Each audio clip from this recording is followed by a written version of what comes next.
back to Coloring Through the Bible. My name is Keegan Harkins, and I want to spend a few minutes to you talking about submission. Now, I know that that's not a topic that, gets people really excited or makes a lot of friends, but submission rests at the core of Christianity. But that word submission has this negative connotation in our world today. We associate it with being a slave or being dominated or being weaker in some way, less important.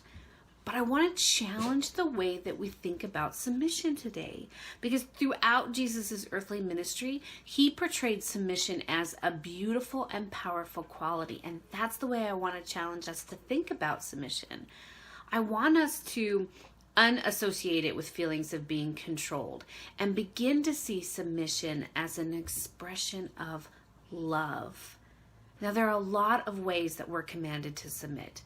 Children submit to their parents, wives submit to their husbands, employees submit to their employers, citizens submit to their nations and their government, worshipers submit to their gods.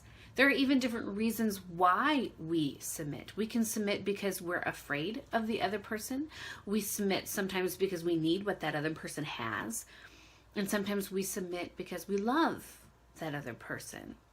And when we hear God's command to be submissive or to obey, the way that we respond to that is influenced by the type of relationships we've had with other people. I mean, if we've had somebody in authority who lords it over us or who keeps us in submission because they're a tyrant, because they are, scary, then that taints the way that we view how we're supposed to submit to God.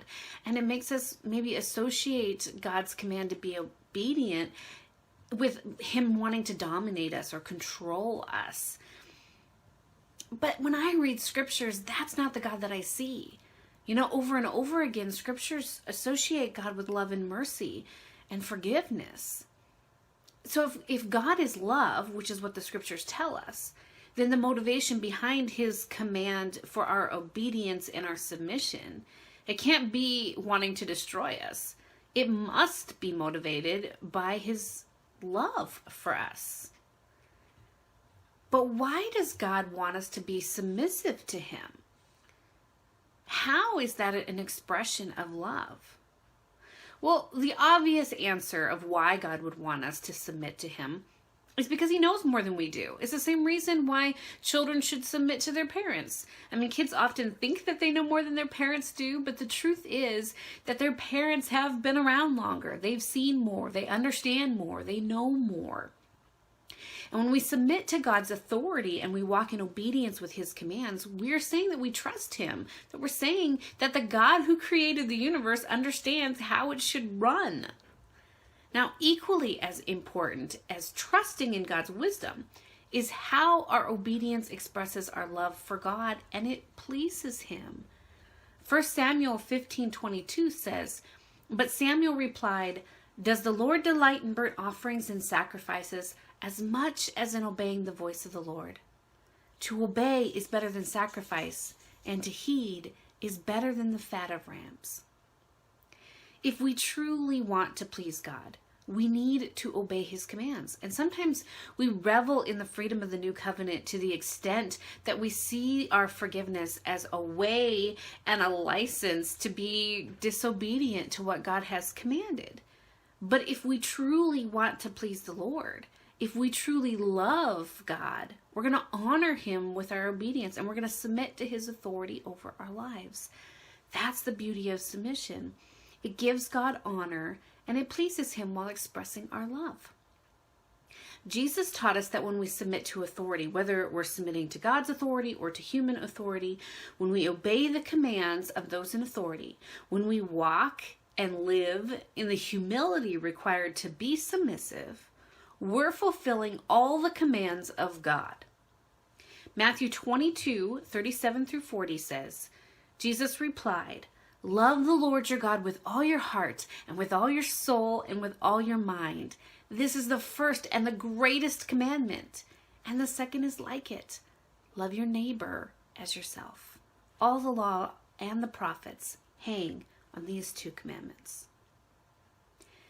How do we show our love for God? 1 John 5:3 tells us, this is love for God, to obey his commands. And how do we love our neighbors as ourselves? We walk in humility. Humility doesn't see others as more important than themselves. It sees the love of others as more important than the love of self. Jesus showed love and humility through his obedience to God, because obedience and humility are the expressions of love. Submission lifts us up because submission demands that we walk according to a higher purpose. It demands that we walk in love, which is copying our God. We need to stop thinking about submission as a declaration of our unworthiness, but rather an expression of our love. Love always lifts up and it never destroys. Thank you so much for joining me today. I hope that you've been encouraged to live a life of submission, which is really living a life of love. Until we see each other again, have a truly blessed